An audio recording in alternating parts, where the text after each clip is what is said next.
Thank you so much, Kylie, and thank you for pinch hitting for Becky, who's organized this for us. I'm Kiesa K, and this is Transforming Trauma Through Creative Self-Expression. I'm very glad you're here.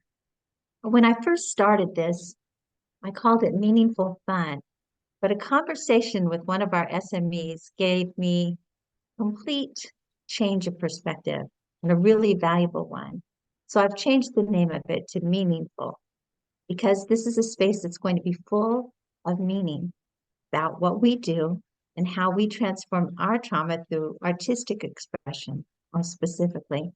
And it's so important to me to know that we can do this. Um, I have three subject matter experts with me, and one is Mercy Dizon. She's from the Philippine Islands. Mercy.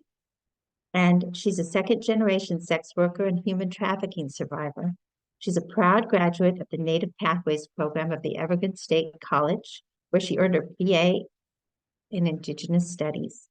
She's a consultant with the Department of Homeland Security, National Human Trafficking Technical Assistance Center, and she serves on the Shared Hope International Just Council. Mercy served on a systems-based advocate and law enforcement at the prosecuting attorney's office with two SLGBTQIA plus and homeless youth serving agencies, and she's created identification and response protocols with Native American and tribal nations across Turtle Island. Thank you for being here, Mercy. We also have Tia Ortiz. She's a subject matter expert, a foster youth and anti-child trafficking activist with more than 15 years of professional and lived experience. Tia is a leading force in advocating for the civil and social rights of all people, with an expertise in highlighting the intersectionality between the child welfare system and domestic human trafficking. In 2021, Tia was named a National Center for Missing and Exploited Children hero, and in 2014, she was one of Time Magazine's 100 most influential people in the world. And having talked with her, I can certainly understand why. T was 30 Under 30 in 2013 and a Glamour Magazine Woman of the Year in 2011. Her advocacy has influenced the United Nations, the Congress, the White House, the American Bar Association, the University of Iceland, and she successfully petitioned the Associated Press to utilize practices conscious of survivor trauma and circumstance, such as the application of proper language in addressing child victims of sex trafficking. She is a magna cum laude graduate from Morgan State University with a BS in Strategic Communication, and she has more of her story on Triumph on the documentary Hope Stories of Survival, which is on Prime Video. And I have not seen that yet, but I'm going to. And Mercy and T, thank you so very much for being here. And the first speaker that we have is Dylan Barbetta Comstock, a crime survivor turned filmmaker advocate who uses his hybrid experience to communicate complex, emotional topics through video. Dylan is an expert in trauma-informed video production with more than 20 years of experience in the artful and ethical portrayal of very difficult stories. He survived crimes as a child and adult, and this survival galvanized his drive to create meaningful media. He chooses to leverage art, his lived experience, and education in service of inspiring change.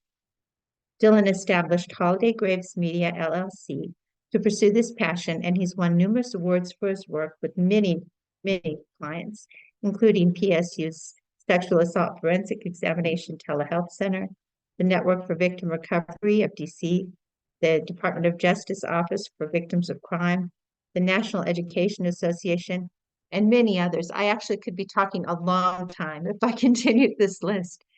I'm so very, very honored that all of you are here. We're going to focus first on Dylan. And so what we'll do is we're going to stop the videos for everyone else, but we're all still here. Thank you. And now, Dylan, thank you very much for being the first person to talk with us about this. And I wanted to know, how has your artistic expression helped your healing journey? Okay, well, it's an honor to be here, and thank you for this opportunity. And thank you to everyone who is participating, either as a panelist or as a viewer. I think the interesting thing is that to be on a healing journey, you have to realize you're on a healing journey. And a big part of what my art showed me in the process of trying to create it was that I was seeking expression of something that existed beyond the word, that existed beyond words. It existed in a wordless realm. And we could probably say that's because my abuse history started at age 3, where words were really not a faculty well developed. But the memory of such experiences lives within the body. And as I'll share later, a lot of my art sought to reckon with the corporealization of trauma and its manifestation within the body. I saw that art for me, or at least artistic expression, was an improvised form of help that I could create that for awareness of being gay at a young age in an environment and time that did not permit discussion as such. Um, I needed a way to understand who I was in relation to others, even if I couldn't tell people who I was in relation to others. That that element of being gay and realizing at a young age, awarenesses that were brought about not by my choice, but by what was done to me. Um, I didn't have an opportunity to tell anyone. And so I had to kind of understand the way I stood in relation to the rest of the world. And so that was through creating media. And this starts, I mean, it's no surprise when we look at why art's important in terms of expressing ourselves. Children are drawing at a very young age. And even in play therapy, we understand that it's a way of expressing which exists beyond the conscious even. And so through the intentional handling of materials, specifically in sculpture, things that were tactile, but then in photographic as well as poems, writing, it gave me an opportunity to express the spaces that were between words or emotions, that which eluded my ability to describe it. And so what I gained is a nuanced understanding of how to express complicated ideas with which I was living. But what it ultimately turned into was an enhanced skill set in helping communicate with others and to help others communicate their experiences, as complex as they may be. And that's where my company comes in. But before we get to that, I'd like to definitely step back and start talking about what are we discussing when we discuss art? How do we Yes. differentiate art from craft? And Mhm, what is the relationship then between play, even play, yes, mhm, and creating art? And I think the key thing for me is that art is something that has the ability to transmit knowledge. Art has the ability to transmit propositional knowledge. I know that. Whether in fiction or whether in documentary or whether in art, there can be an understanding, a connection made between the artist and the viewer of understanding, I know that. And with propositional knowledge, I know this. We can then derive procedural knowledge, which is I know how to. And this could mhm, be I know how to empathize. I know how to experience catharsis. I know how to connect or look closer. Uh, and then we have effective knowledge from which also flows from propositional knowledge, and that is that I know what I know how it feels of something. And so um, when you take multimedia, especially video, you're bringing to bear a number of senses that coming together is able to create a sensation within the viewer that may not be possible elsewhere, but is able to actually carry with it this value in terms of transmitting knowledge and information. I became very interested in making sure that how I communicated was something I did with fidelity because I understood gossip was a huge problem as a kid who was gay in high school in rural Virginia. Sorry, it's really loud here. Um, and so I got really interested in like what is the relationship between truth, art, and self-expression. Um, as I mentioned, I have to know you're on a healing journey to acknowledge your healing journey. And so for me, I didn't realize how anguished I was because so much of what was happening to me was normalized under the veil of this is what happens to gay boys. This is what you deserve. yeah, And so oh, I didn't even know that I deserved the space to speak, but I found one nonetheless. Um, and so I think one of the best examples of what turned the page for me as an artist was that when I was 14 years old, my cross country coach died of a heart attack in front of me during preseason training. I was the student that rushed to his assistance to render CPR. His last breaths were arguably in my arms, which is a very dramatic thing to say, but is still with me. And I created a I'm video. sorry. Sorry. No, that's that. That's so terribly moving. Thank you. Well, I appreciate you saying that. I created a video called By the Blood of My Knees, and this was a video that was about a young man reacting to the death of his cross-country coach.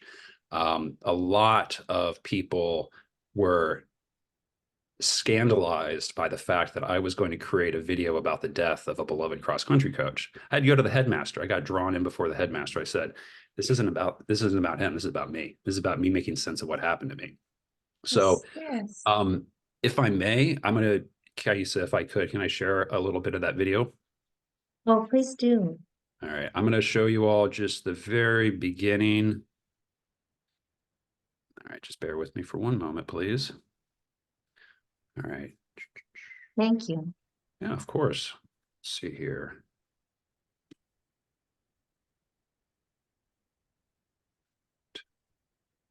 Now, remember, this was written by a 14-year-old boy, so. Is it the first time that you stare into the eyes of a dead person, you can begin to fathom what mortality is? Or is it when you see how blue that person's lips are? I am 14 years old. I've been running cross country for a year. My name is not important.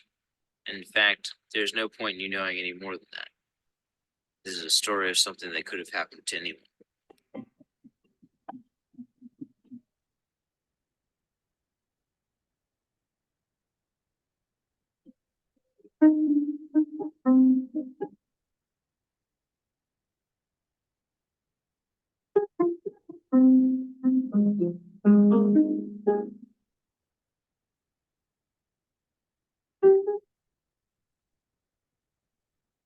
So, that was just the beginning of it. But the reason why I wanted to share this is because it became the first time I realized that I could do something with media that was meaningful, that was intentional, that would actually communicate to others something that was important to me.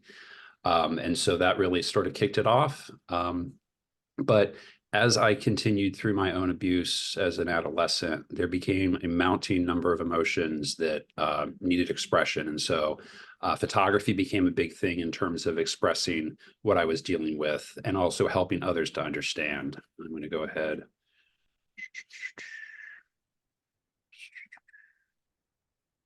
Let's see here. And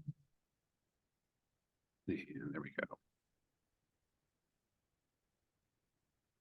Can you all see that? Yes. Yes. All right, so I'm gonna make this bigger.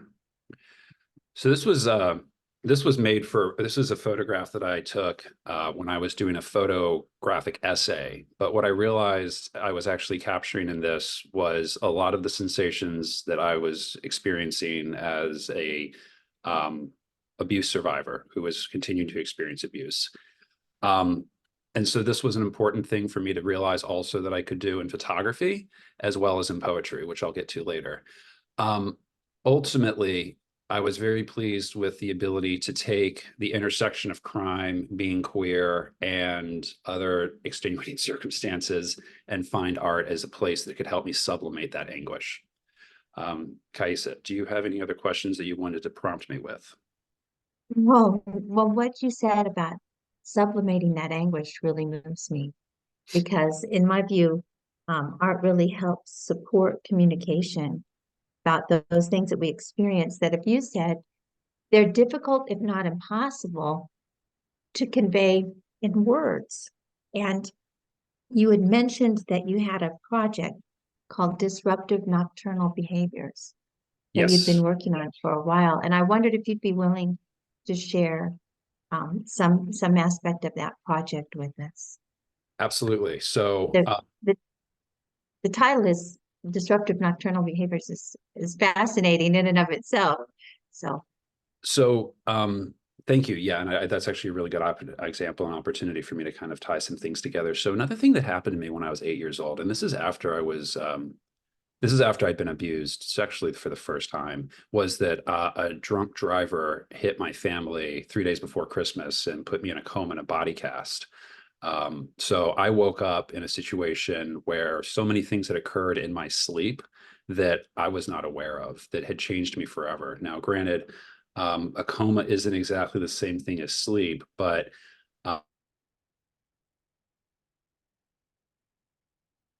It looks like we might have a little bit of a frozen moment for Dylan. I'm just glad to know that wasn't just on my end.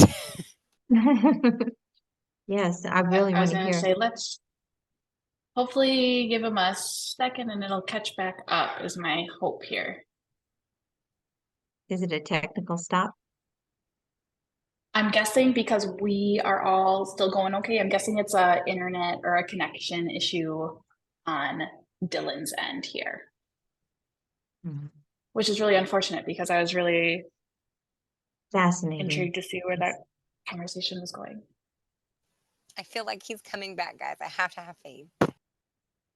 And it's Oh, Oh yeah, he's probably Let's- relogging in. Just give him a minute. yep, he'll be come back in.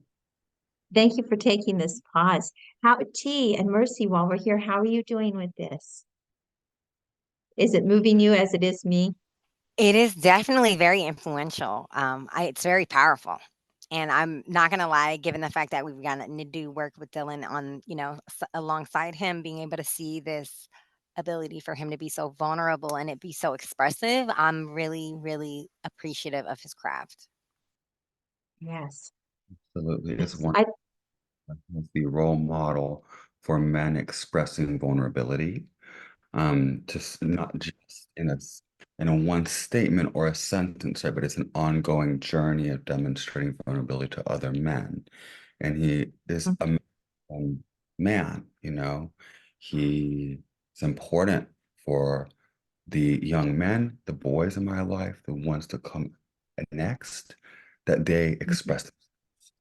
Because when hurt people, you know, and if we express the pain in our young men and all men, then we will have pain in our women and all genders as well, you know. Mhm. Very important. Yes. I, And I to feel like, me, oh, sorry. I was no, just you're gonna say, good. I just off of that same sentence that Mercy just expressed, I also like the saying, "Healed people heal people," right? And so I feel like Ah, Dylan is like yes, right there. yes. He's healing it, and he's healing, and all of you, right? Like it's not just all of you in your expressions of work. So I love that in that capacity as well. That means so much to me. We've all heard hurt people, and heal people is the other side of that coin. And I think that's a lot of what we're all doing here together. It's what we want to do. We want to make sure nobody hurts the way we did, if we can possibly prevent it. And Absolutely. transforming that suffering into something more meaningful, something we can use. There's a poem by Adrienne Rich about Marie Curie. It's called Power. And she talks about how Marie Curie she discovered radioactivity, but she also had cancer from it. And she said she died a woman knowing, but not knowing that the source of her power was also the source of her suffering. And of course, that's not how the poem goes. It says it much better than I just did. To me, that's very meaningful and very important. And sometimes I was very moved by some of the work that I've seen that you've both done and that he's done. And sometimes something that someone creates for us can be so important in our healing journey. Do you mind if I share something just quickly? Go ahead. Show you. I wasn't sure if I'd have the chance. This is a piece of art by Lindsay Deo, and it shows the mountains outside of my house and the yellow brick road that I took to get there from Kansas. Yes. And she painted it before she met me. And it's very much like a painting that I did over and over again when I was a little girl, when I was fantasizing of where I would live. And it actually is where I live now. I find that to be completely magical. I think it's art. Dylan, I'm so sorry that we had a technical glitch for you. You were right in the middle of saying something very important. Do you mind if we go back and pick up from where you were? You're muted right now. Sorry, doing this from my phone now. Thank you for pointing that out. No. I'm so sorry about that dropping out. I lost internet connection. That's all right. I know you're doing a really important project in DC, and I really appreciate you taking this time. So if you're comfortable, I mean, I know it's asking you to dive right back in, and you were flowing so beautifully, but would you want to talk to us about the Disruptive Nocturnal Behaviors Project? Yeah, absolutely. Thank you again for the opportunity. So disruptive nocturnal behaviors, I was mentioning, is sometimes understood as a symptom of PTSD, but I also thought that the interesting part of it was that that's also a description of things that would keep you from ever being able to sleep the same way again. So the very things that disrupt in our sleep are the things that will keep us disturbed in our sleep and prevent it from occurring as it once did. And I also think that the bed as a site and kind of setting has got so many dualities in terms of what occurs, between sleep, between any number of associated activities that could occur, and how that centers as a piece within the piece.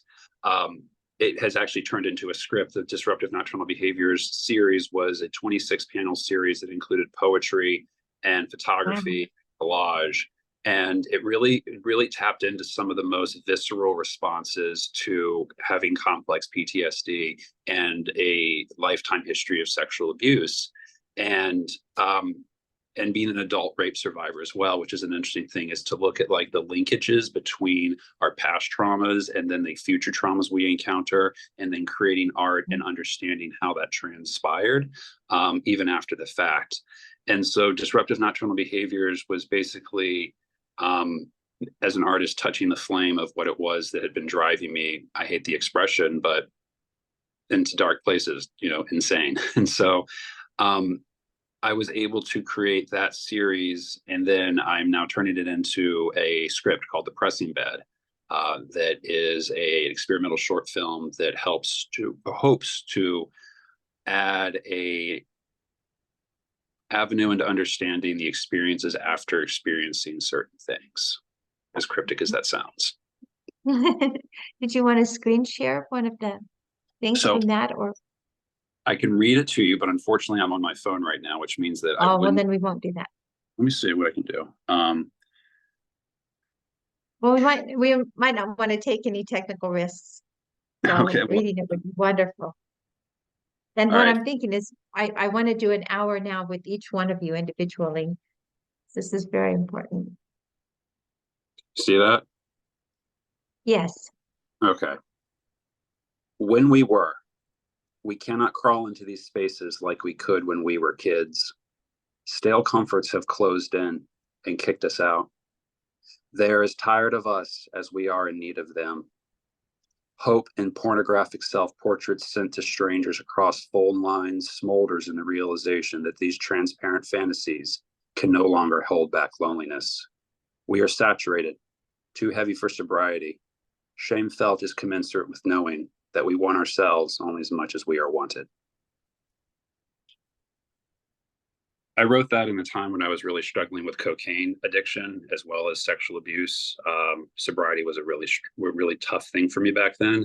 And I remember writing that. And this presentation came through a process very organically of wrapping my hands in typewriter ribbon and taking the transfer of ink, black and white, and then crumpling up paper and then running it through my typewriter to print the actual poems that go into the series. And there's something about the blend between, is this blood, is this dirt? This looks like very like the marks of pain is what I saw. And that was where I wanted to kind of bring the painting into the poetry as well. Wow. So here's another one. Go ahead, Kiesa.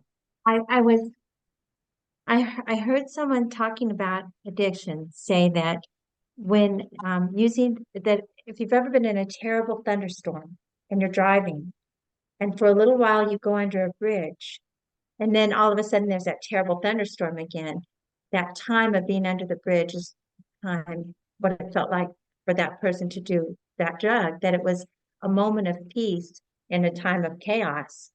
And there was no understanding that the chaos would increase with that particular means. And for me, it was interesting to hear that, because that has been my particular path. But for me, when I'm writing, or when I'm doing my splash watercolors, that time is a time of a totally different kind of peace that I don't get in any other place in my life.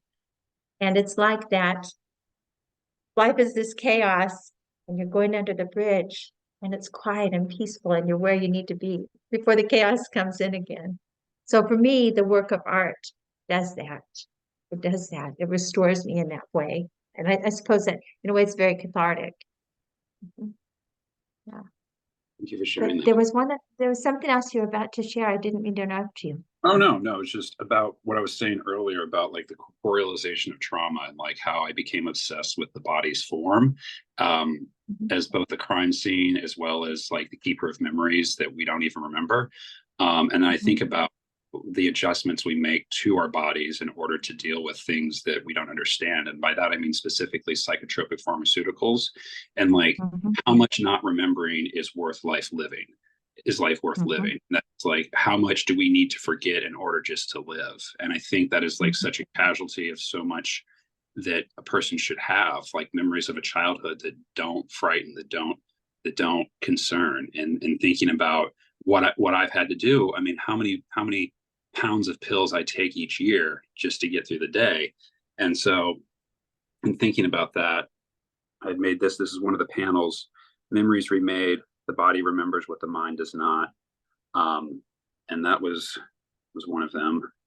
And the other one I Mhm. wanted to share was this. Let's see. I don't know if you can Tell see me it. about that. Yeah. Anyway, it's It says can't do this anymore, right? yeah, it says I can't do this anymore. And anyway, it's torched underwear. And Aw. that was one that I remember came when I was really struggling with addiction as well. Mhm. That's very powerful. Yeah. And then I'll do one more, and then I want to open it up for any more questions that you may have. But this was another one. Um, Mhm. okay, I'm trying. Okay, sorry. Can y'all see? I'm sorry. Yes, Okay, yeah. So Yep. sorry, focus is not good. yes. Truck Cab. This is a poem that I wrote called Truck Cab. This is part of Disruptive Nocturnal Behaviors. Darkness arrives and shadows remain. Inventions of the past become the permanence of the future.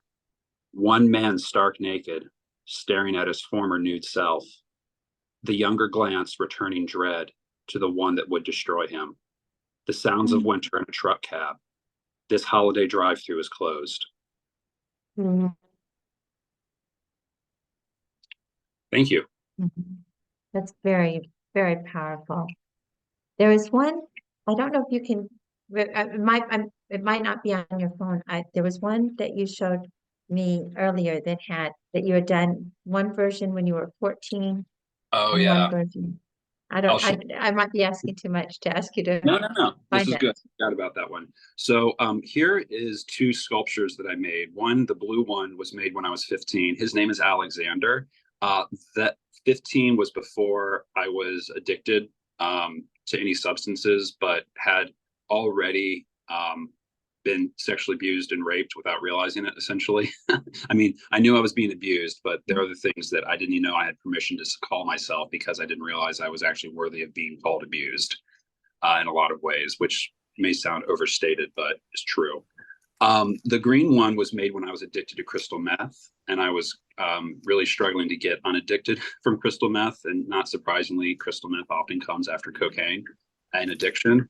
So if you look at them, if you could actually, get close enough to them to feel them, the textures and the methods are very different, even though the materials are the same. And one's very crushed. The green one is suffering. He's weak, whereas the blue one is got more of a robust form to it that suggests more life and honestly innocence.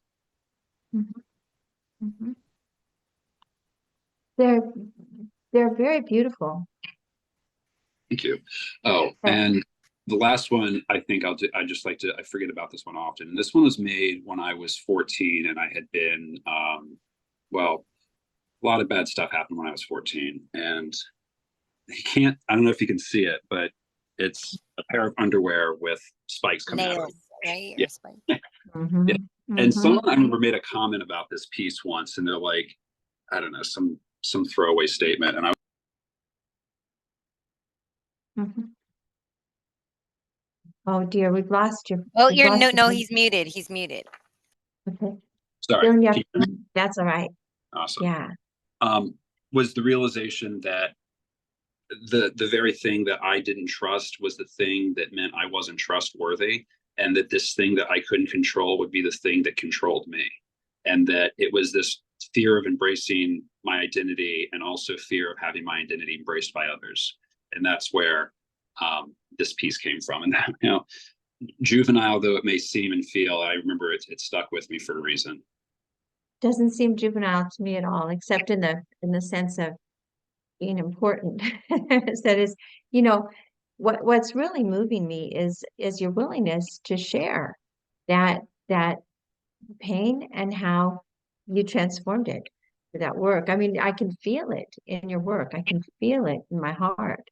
And by creating the work that you have given me a sense of not only your suffering, but also your growing past that suffering into a place of much deeper healing. It's incredibly beautiful. And I'm really grateful for your sharing. And we're going to have questions at the end after we've talked with everyone. But I just want to thank you from the very bottom of my heart for your vulnerability and for your courage and for your art.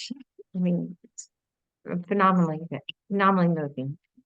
Well, I thank you for the opportunity to share it with you. Thank you for the opportunity to have this conversation. And I know we need to move on to some other people, but I did just want to loop back and say that ultimately this sort of work is what enabled me to then go make videos with other people to help them tell stories that Exactly. really access a place of empathy Yes. and access a place of communication that remains inaccessible through other forms of expression. And in so doing, you're able to take that empathetic capacity and merge it with issue-based video production, and you're able to turn something that could otherwise be exploitative into a restorative process, an empowering one.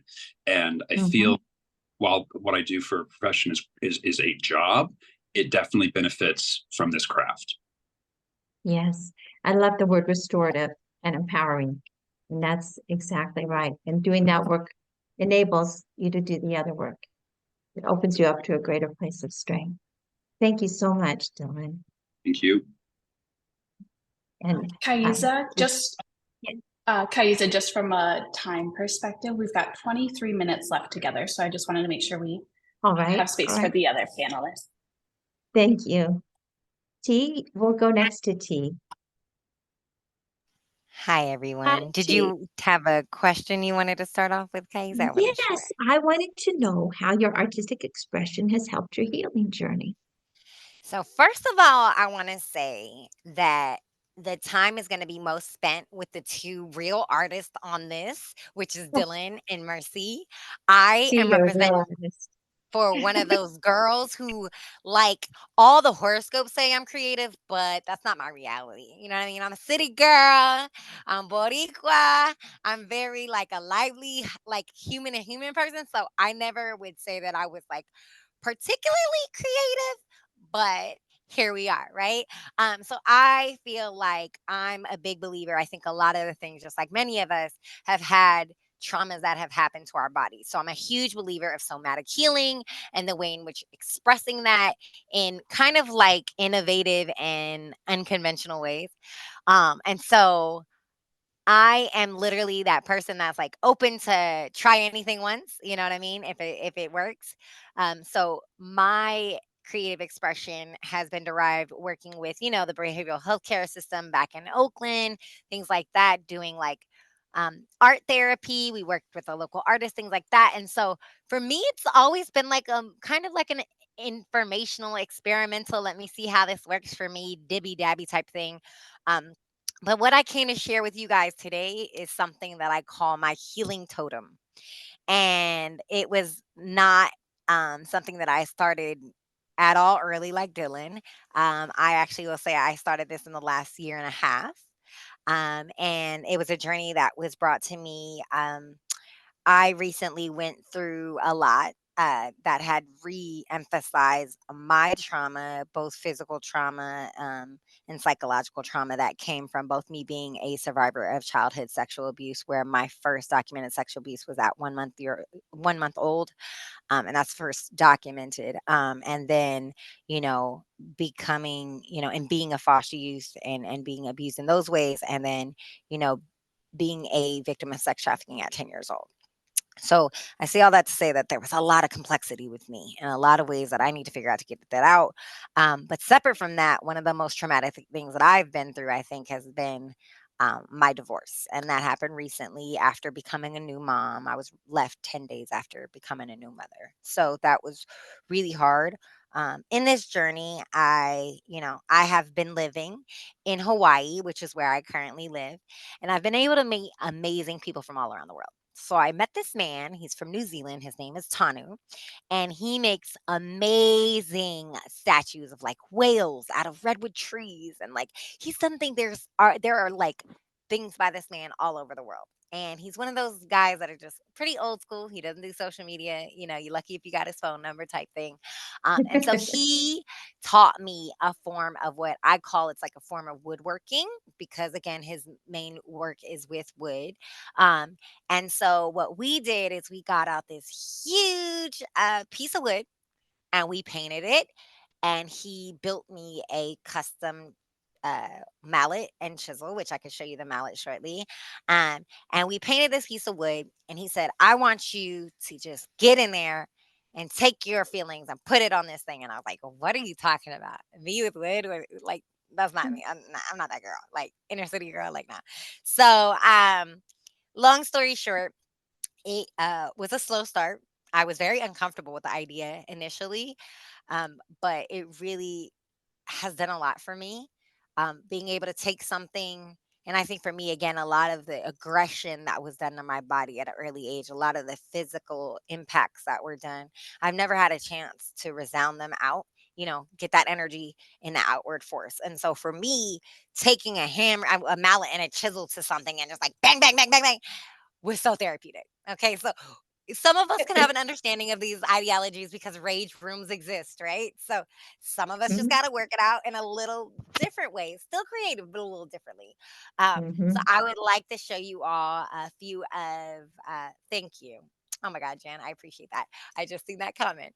Uh, I would like to show you guys a few pictures that I took of the totem. So basically, it's a totem that we painted with black paint, and we took the chisel and the mallet, and we've also took a few different tools like the Dremel tool and things like that, so you'll be able to see it. Let me share my screen now. I Okay. just do the whole screen sharing because I don't have anything to hide here. All right, so this is my healing totem, and again, it looks a little bit of everything. People are like, oh, what is that thing? And I'll zoom in here, and I've got some closer ups. And you could see that I've done a variety of different designs. Um, so here I've got a little upside down ducky with a sun ray, and that was a day that I was feeling really good. This is also the beginning when I was starting to learn. So I was working on my shapes, my squares, my triangles, other shapes, trying to round out things. Here I was going through a really dark and just really I'm gonna be honest with you guys. I'm glad I'm alive and I made it out of this because this was a spiral with lots of thorns. And I just felt like every time I tried to take a step up, things were stepping back. It got really scary for me, possibly facing homelessness with an infant. So there was a lot of things that happened during that time for me. So I've took this and was just like, I'm gonna go in a spiral with it. And I'm just gonna, start to mark it as if that these are going to be my new steps to sunshine. And so you can see Mhm. that there, and you can see the sun on the bottom that I started doing as well with the Dremel tool. This you can just kind of tell that I was just like having one of those days. I hacked out a piece. I needed to just get something off, just see something in front of my eyes, make a transformation, shed something. And that's what that moment did for me when I hacked this whole piece off. And you could see the difference because you could see the paint is completely off of this piece. This is another side view of the totem pole. So you could see how some of these pieces went amongst to the other sides. You can see how on some of it I've gotten some consistency and continuity, but then on various other parts of it, it just kind of has its own personality, much like me.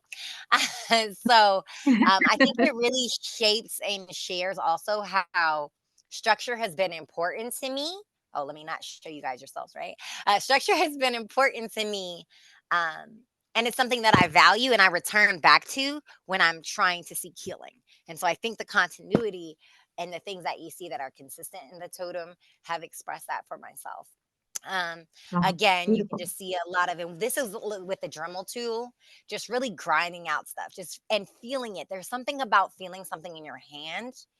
Um, I don't know, again, the somatic, the vibration of it releasing from my body, knowing that it's coming out and that I could just let it go and that it's very interesting too because it's a piece of wood, right? And we understand trees are Mhm. alive. And then you take this thing and you remove it from the tree, and we have this concept that it's dead, but within doing this process, you very much make it alive. So I think it's very much a very Fabulous. transformation thing too. I was trying to do like an eyes and a lips thing here, but if you turn it upside down, it looks differently too. So that's probably my favorite part about this art is that it can look and take different shapes and forms. And depending on how you feeling, you might change what it looks like ultimately. And that's also what I love about this practice is that it allows me to take something I've done before and I can come back and return to it and possibly change it and make it different. I don't think that we get the opportunity to do that with our trauma. So this gives me a visual way to work it through my body and my mind, um, to where I've Mhm. gotten to shift shape it a little bit. Um, so I'm just gonna It's very again, visceral. It's very yes, visceral. very. It's very kinesthetic Very, and I'm a expression. big believer in kinesthetic expression. So for me, this was and again, I'm shouting out for us non-creative girlies. I'm the non-artist out of the three of us on here.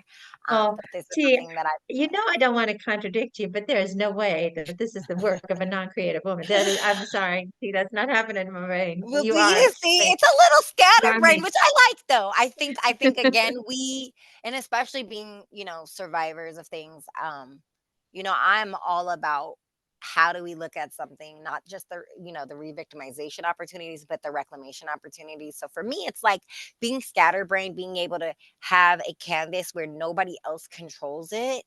It also gives Mhm. me that liberation as well. That just like I didn't have control of my body, as Dylan may have spoke to earlier, it allows me that ability to have that control. So I'm just showing you more pictures of it. I'm not going to keep you too long because I know that we still have Mercy.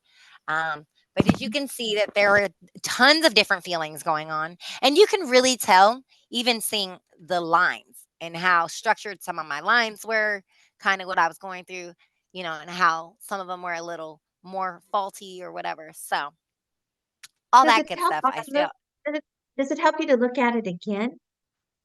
To come back to it and say, this is how that was. This swirl represents how it was, these spikes. well, yeah, and like I said, it also gives me the ability to transform it. If I want to come back to it and say Mhm. this isn't like what I want it to look like, I want to change it. And again, I think that that's why it's so healing for me is that it's a somatic, it's a kinesthetic, it's a visual. It hits so many of the multiple intelligence and understanding and accepting transformation that comes from trauma. And I'm telling y'all, go hit something. I mean, not a real tree. I think you should hug a tree. That's my personal opinion. But, go get some wood, try it out.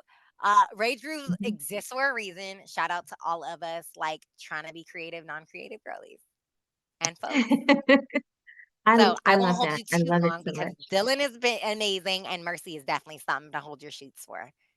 And thank you so much, T. It makes me want to go out and like start doing this. I think you've really started something. There may be a Yeah. trend here. Definitely.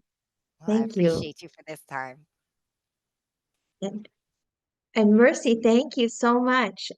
I'm grateful to you for being here. And I wanted to ask you the question we've asked the other two, which is how has artistic expression helped your healing journey? Absolutely. I also want to just say in response to T's comment about not being artistic, when I Oh, I was, know. yeah, no, seriously, like when I was facilitating a women's trafficking healing group every week, as big as 50 women at times, sometimes as small as one. Mhm. One of the most powerful impacts on social determinants of health, our Mhm. clients' ability to meet their goals of exiting the sex trade, sobriety, housing, um, was aligned with the successful completion and introduction of art. So one of my Mhm. things to do was teaching a neuroplasticity workshop on how our Mm-hmm. brain adapt. And the very next one I would teach was a poetry one. Mm-hmm. And when these women would write out our pain together, and I did this when I was a male before I had transitioned to female, right? All women, Yes. very powerful. They began to realize how powerful they were. There's power in the naming and art. Yes. Yeah, right. We've talked about this before. Art does this for us. And so if we could please share the slides, that would be great.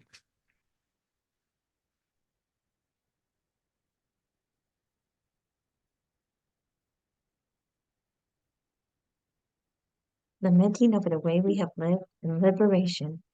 Yes, yes. It is an adaptation of the Laments We Live in Freedom songs, which is a Mhm. tree book I published alongside other survivors fundraising for two anti-trafficking organizations. Mhm. We're so powerful together. Yes, and art can unite us across many divides. Mhm. Well, no worries if it's not sharing. I'm happy to just share on my own. Right here Thank you for from letting me know that it wasn't going, Mercy. I thought I had it up here. Give me one more try. That's all right. How's Hey, that? honey, we Fun. so appreciate you stepping in. So I'm going to There read we go. some of the poetry that I wrote. This is a poem that I wrote about when I was a male. I was trafficked as a male, as a young boy, 14 years old, out of the states of Washington, Oregon, and Nevada. I remained in the sex trade for about 10 years after that. I was going to go speak at a conference after my very first time speaking on a panel on intersectionality, and they sent me to speak across the nation at different hospitals. And to help identify and respond to trafficking. And so I would always, with the training, introduce a poem. This is the poem, one of the first poems I shared. I'm terrified to thrive, thinking about my rippling muscles, sweat dripping off my chin, my biceps pumped up, quads stacked, killing it on my tie game, blazers every day. I'm terrified to thrive, terrified about how rapeable that makes me, terrified that all the men who have hurt me will all pop up in one moment and enshroud my life with doom and gloom, because it will happen. It doesn't matter what's happening for you, for me, all the painful moments of my life combine into one huge shitstorm. They eviscerate my body and consciousness. They pull me outside of myself, turn my world gray, and I'm forced to swallow 1,000 cries for help with no reply. The bleak, drabby stench of a beige crimson hotel room with paintings of Paris. The feel of a murderer and serial rapist's touch as he takes away your ability to breathe and slides into you, something that is not your own any longer. This is where I cease to exist, where I am not an I, but am. Ooh, This poem, ooh, that ending. What mhm, am? Ooh, that's powerful. this one, Powerful. not how we Yes. treat humans, is it? Right? We don't Mhm. allow fellow humans to suffer like that, certainly with not a Mhm. recourse for justice. And I'll be very Mhm. clear, none of the violence ever committed against me has ever been investigated or prosecuted, irrespective to the numerous times I have solicited for investigation. And it's still there's how is it put? It lives inside you, and you have to figure out how to transform it, to use it, to heal from it. That energy, once it's been literally injected into you, which is the way I think about it for myself, injected into you in a different way, then you have to figure out what does thriving even mean? For me, if I'm taking a deep breath, I'm alive and the sun is shining, I'm Mhm. thriving. If the rain is falling and I can feel it, I remember the first day I ran into my support group hollering, I had a feeling today, I had a feeling today. And there's something about the poem that you just read that absolutely brings me back to that first feeling, that first opening of the self to the idea that you can feel and still heal. That healing did not mean closing off those memories, closing off those feelings, but really accepting this is part of Yes. Well, what kind of, I am. for me, I spent most of my life disassociating. My abuse started at Mhm. first very clear memory I have at 7. And it was paired with a forced consumption of alcohol.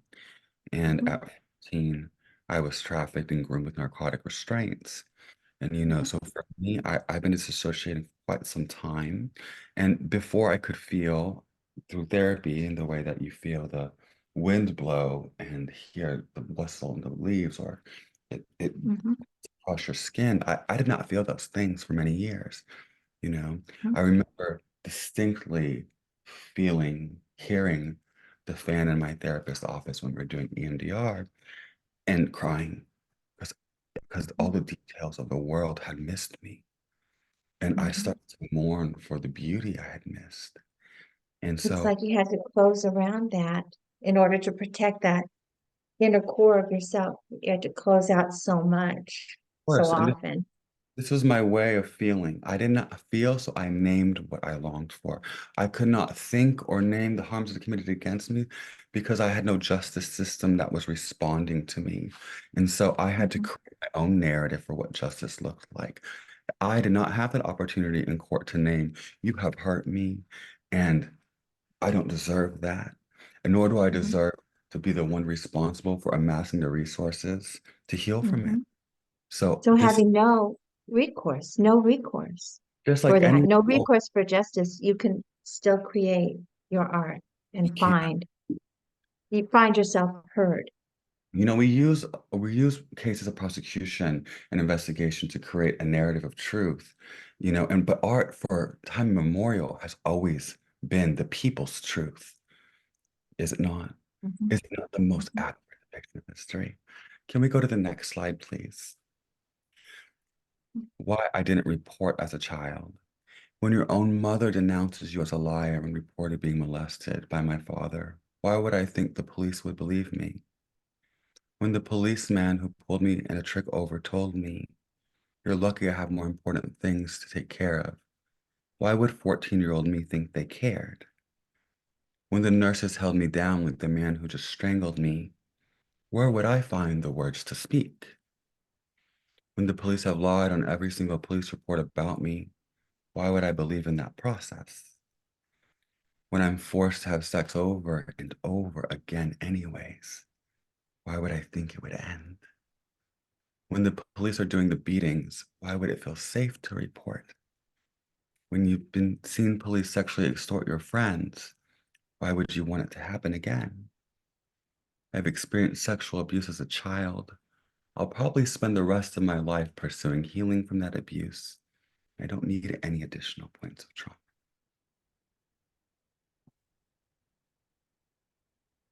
Can we go to the next slide, please? Thinking of Emily Dickinson and her Mhm. poem that says, it says, I like a look of agony because I know it's real. And I never liked that line of poetry, but I'm hearing it in your words. This is agony and it's real. It's very real. It's very, very real. And poetry is about more than expressing pain. It is a wide array of liberation that it offers.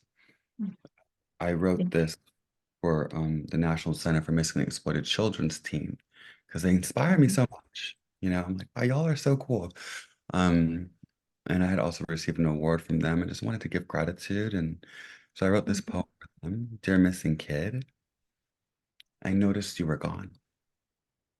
I noticed the signs before you left. You are so precious. You are loved. Let there be no doubts. You're valued. You are prized. You are greater than gold. Beloved, missed, cherished. All the hurt in your life, I pray passes swiftly, because you are so much more than your pain. The feeling of running, I pray it leaves your feet and propels your future. The feeling of lost, I pray it be the guiding compass that lets others be found. You are intrinsically great. You are a survivor. You are a warrior. You are all things great, powerful, and grand. You are a child of the heavens and earth, loved by Mother Nature, tended to by your ancestors. You are watched over, liked, looked to, and loved. You, my child, are loved. You never cease to inspire. You are the answer.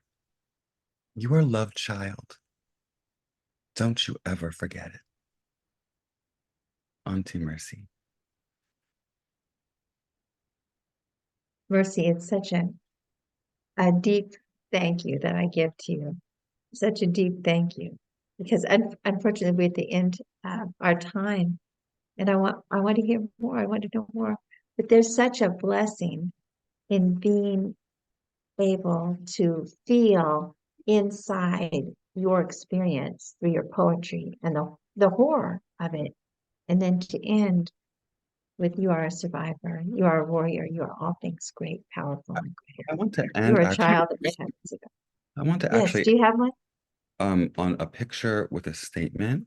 If you just go to the next slide real quick. I didn't ask this Oh. friend permission for this, but this is a good friend of mine, one of my best friends, and I at an art gallery that they created this last summer for artists from across the community to come together and be able to practice together and to really to experience joy together. We do lots of parties there, sometimes over 1,000 people. And you can see the art in this space, the creator space here. And one of the reasons why this is so important to me is because this friend the year prior had really suffered being stuck in the sex industry. And you know, I was a really big part of their exit from it. And as much as all of it is their own work. And so to see art, it does something. And I just want to read this last thing before we end. If you go to the next slide, this is what it does for us.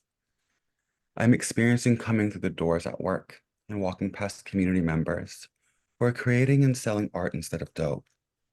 I see the scars dissipate off their face, as smiles appear. I am watching women grow in faith, joy, resilience, and drop pain, numbing, in that gray overcast that came from living a life of overbearing pain. I'm hearing stories of overcoming during every moment of my day. I feel my heart burst and grow in gratitude, humility, and hope for what this day brings and what these smiles bring. I am utterly collapsing under the abundance of triumph in the spaces I create. I know that today is going to shatter intergenerational cycles of poverty, period. I approach first responders with compassion and total trust. I know that my sisters, siblings, and brothers can too. Every moment of every day is filled with snacks and hands held together with languages spoken across the world. Diversity comes with a sense of understanding, care, and empathy reverberating through the space. I am vulnerable in the space and trust that people around me will nurture growth and challenge me to be the best version of myself. I want all the drugs of the world to stop incarcerating, killing, and making people unnecessarily unwell. Mothers have their babies back, and next slide. And fathers know their families are safe in their neighborhoods. Grandmothers rest in peace, passing along knowledge, culture, and the manifestation of their lives' work. And their passing of culture comes with ease. I experience my cousins scattering every street I walk on, reminding me that I belong here and they have my back. Eating Kiesa ube ice cream with condensed milk stripped along the top with those Rice Krispie snack things. Where the pain, every abuser knows they are abundantly loved and their spirit is full. I'm gonna say it again. Every abuser knows they are abundantly loved and their spirit is full. Abusers live a life where the pain in their bodies dissipates. Worthiness and good things flow from their hands. Every depressed person can find an overflow of strength to get the F up and feel confident that they won't have to live life like this ever again. I want artists to feel free to create what gives them and our world liberation. We experience reflections of ourselves, visions, liberation, joy, sadness to feel understood, vulnerability, and the full spectrum of emotions to be healthy, available for everyone to explore in the arts around the city that I walk in. I write, paint, and epoxy nails and feel right alongside everyone. I experience everyone eating foods that make them feel home, auntie, love, mom, dad, parent, whoever provided that sense of home and love. I provide that love and receive it in reciprocity. I know my mother knows that her daughters are okay when she passes.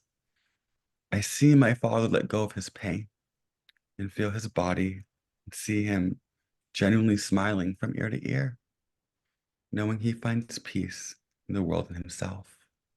I walk through this world and know that we matter as humans more than any amount of money or goals. Thank you. Thank you. Let's all come back on camera for just a moment together, if we could. Thank you, team. Thank you, Mercy. Kylie and Dylan, I don't know if you can come back on camera. I want to take a moment to tell you how very, very much I love you. Your journeys have been intense and powerful and heartbreaking and heart-wrenching.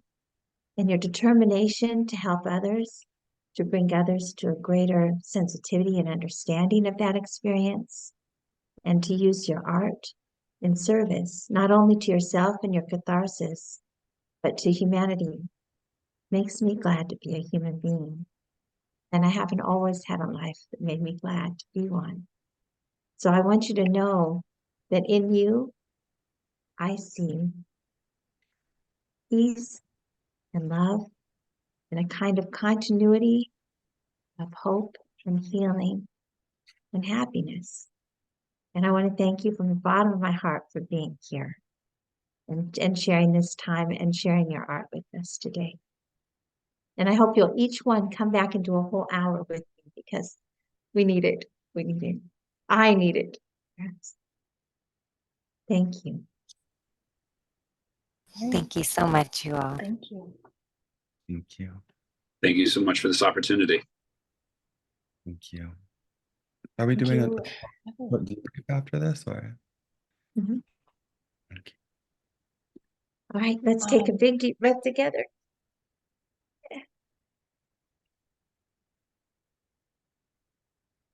To bring it back to housekeeping things, I just want to remind folks that they're going to get a link. And we'd love any feedback that you have to share. And then, like we said, this recording will go online to Survivor Space and the Zero Abuse Project YouTube.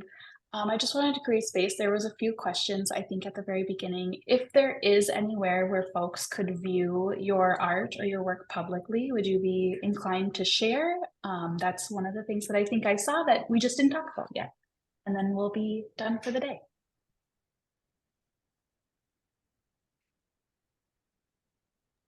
You can inquire with me directly, and I'm happy to put my email right in the chat. Beautiful. At swatchmatriarchy.org. Thank you, Mercy.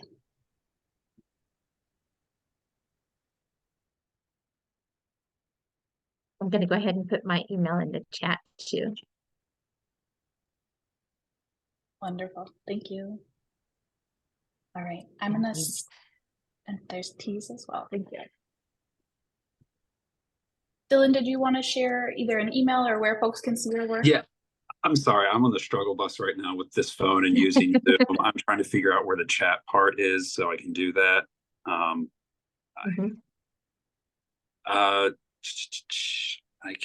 Actually, I'm not If sure. you, Is it your I think email you, that with you? We can put it in the chat for you if you'd like. Yeah, Okay. if you want to see it. Yes. So it's DYLAN at dylancomstock.com. We'll use that one. Dylan at Dylan. Dylan and Dylan Dylan at Dylan. Comstock. Yeah, it's my unmarried name, but yes. Full address. Yes, Dylan at dylancomstock.com. Perfect. And if people are interested, holidaygraves.com, HOLADAYGRAVES.com is where you can see my professional work. If you want to see some of the earlier films, please reach out to me personally. Oh, actually, it's HOLA, but I own both domains. So thank you. Yeah, Thank yeah, you. yeah. Super. Thank Thank you. very much. And I hope you're all willing to do this again for a whole hour all by yourselves. Sure. Let me know. Let me know. I didn't get to talk about Bertolt Brecht. We got to talk about him next. That's right. And a project you're working on now. Thank you so much, Key and Mercy and Dylan and Kylie. thank you you. to Thank our you all. folks who next joined time. us. Thank you all. Bye. Ooh, Kylie, that was good. I didn't expect that little glitches, but you handled it with great grace. Thank you for stepping in and pitching in for Becky. Happy to help. Like I said, I'm happy to learn and join conversations. I've never met any of those folks, and so that was really wonderful. And Aren't they amazing? I mean, aren't yeah, they amazing? I mean, tell you, what an honor it is even to be on the same screen with them. I it was pinch a great myself. conversation. Thank you. We do have some folks still here, so I'm going to end the Zoom call altogether. Kiesa, but it was really great to see you again. I'm sure I'll see you at some point. I hope so. And I appreciate you and the work that you do. Thank you. Me too, you. Thank you. Have a good Friday.